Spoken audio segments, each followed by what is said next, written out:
اردو غزل کا آغاز و ارتقاء میں حوالے سے۔ جب اردو زبان اپنے ابتدائی مدارج طے کر رہی تھی تو فارسی ہندوستان کی درباری زبان اور ادبی زبان تھی۔ اسی لیے مقامی زبان میں شعر گوئی کرنے والے فارسی شعراء ادب سے متاثر تھے، اور چونکہ فارسی شاعری میں غزل سب سے ممتاز اور محبوب صنف تھی، اس لیے اردو میں بھی اس کو یہ امتیاز حاصل رہا۔ بعض مورخین کا خیال ہے کہ شمالی ہند کی مقامی زبان میں غزل گوئی کی ابتدا 13ویں صدی عیسوی کے آخر یا 14ویں صدی عیسوی کے آغاز میں ہوئی، کیونکہ امیر خسرو کا یہی زمانہ ہے اور ان کے کلام سے کئی اردو غزل منسوب ہیں۔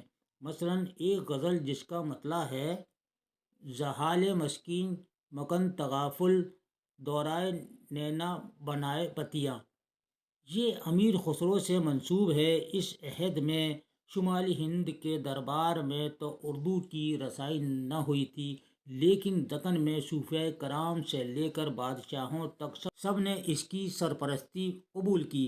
ان میں محمد قلی قطب شاہ، محمد قطب شاہ، عبداللہ قطب شاہ اور علی عادل شاہ ثانی قابل ذکر ہیں۔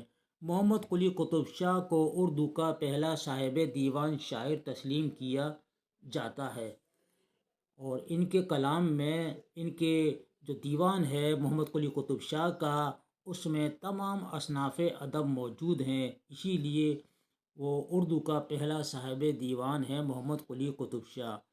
ان بادشاہوں کے زمانے میں ملا وجہی، قاضی محمود بحری، نصرتی اور شوقی قابل ذکر ہیں۔ دکنی شاعری کی سب سے بڑی خوبی یہ ہے کہ اس میں ہندوستانی ماحول، معاشرت، تہذیب اور سماج کی مکمل تصویریں ملتی ہیں۔ اگرچہ غزل بحیثیت صنف سخن فارسی سے لی گئی، لیکن دکنی شعراء نے اس پر ہندوستان زندگی کی اتنی گہری چھاپ لگائی ہے کہ مضامین کے اعتبار سے فارسی غزل سے بہت مختلف ہو گئی۔ دکن میں اردو شاعری تقریباً 350 سال سے ترقی کے مدارج طے کرتی رہی، مگر شمالی ہند میں اس وقت تک اردو شاعری کا باقاعدہ آغاز بھی نہیں ہوا۔ شمالی ہند میں جن لوگوں نے اردو شاعری کا باقاعدہ آغاز کیا، ان میں سے کچھ شعراء کو خان آرزو کی سرپرستی حاصل تھی۔ شرف الدین مظون، نجم الدین عرف شاہ مبارک آبرو، غلام مصطفیٰ خاں یکرنگ اس عہد کے استاد ہیں، یہ سب خان آرزو کے شاگرد تھے۔ حسن علی شوقی، شہاب الدین ثاقب، میر ناصر سلیمان کا شمار اساتذہ میں نہیں ہوتا تھا، مگر یہ بھی خان آرزو کے شاگرد ہیں۔ ناظرین، میں ہوں ایم خورشید خاں، اردو ادب یوٹیوب چینل میں آپ کا استقبال کرتا ہوں۔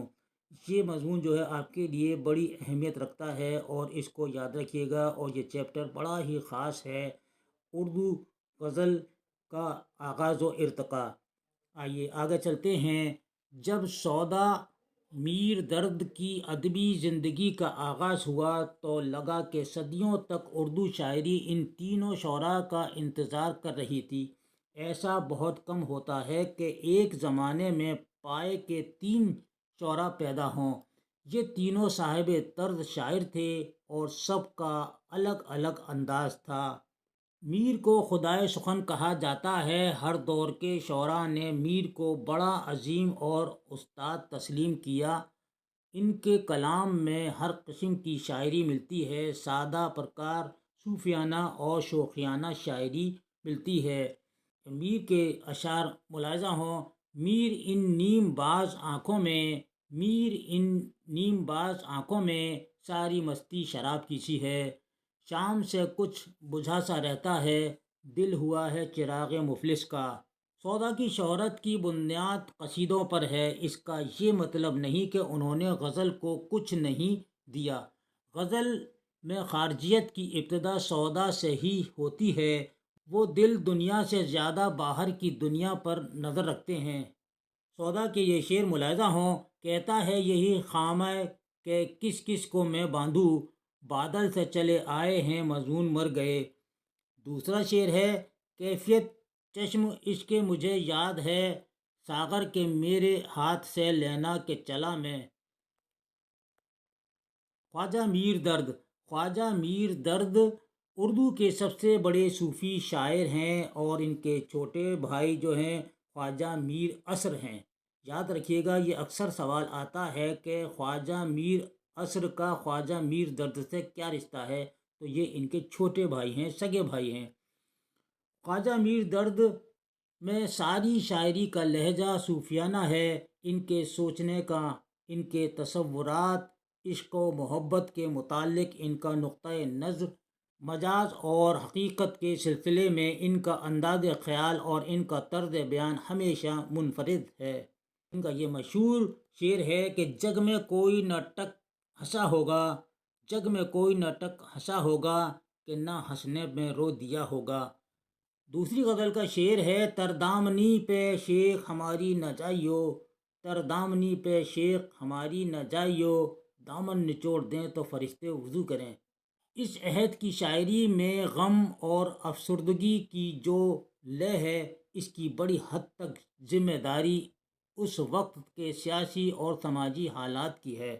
ناظرین، یہ چیپٹر اردو غزل کا آغاز اور ارتقاء اور شاعروں کے حوالے سے جو پیش کیا گیا ہے اور اشعار بھی ان کے ساتھ ساتھ آپ کو پیش کیے ہیں، یہ ویڈیو آپ کو کیسی لگی، یہ چیپٹر آپ کو کیسا لگا، اپنی قیمتی رائے سے کمنٹ باکس میں ضرور لکھ کر بھیجیے گا۔ آپ کی رائے ہمارے لیے حوصلہ افزائی کا باعث ہوتی ہے۔